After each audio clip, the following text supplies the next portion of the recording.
Вот сейчас нас увидели, нас выпустили. Я приехал с учебы, сейчас обратно учил на выезд. Нас не пустили на заседание. Это, наверное, скорее всего, пожелание его адвоката.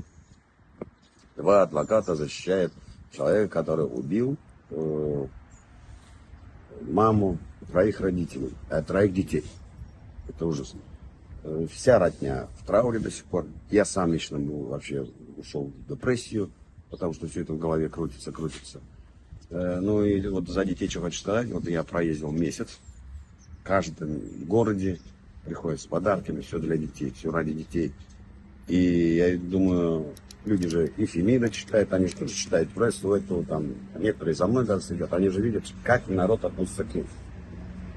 А эти, они вообще приняли, как будто это вообще какой-то, ну не знаю, ничего не произошло.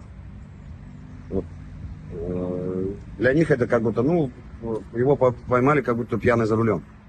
А это трагедия, она долгая трагедия, которая будет, ну, никогда не закончится.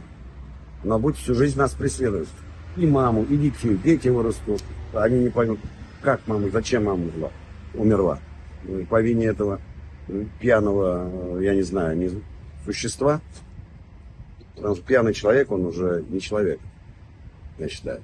Поэтому очень обидно, что вот так все происходит, я не знаю.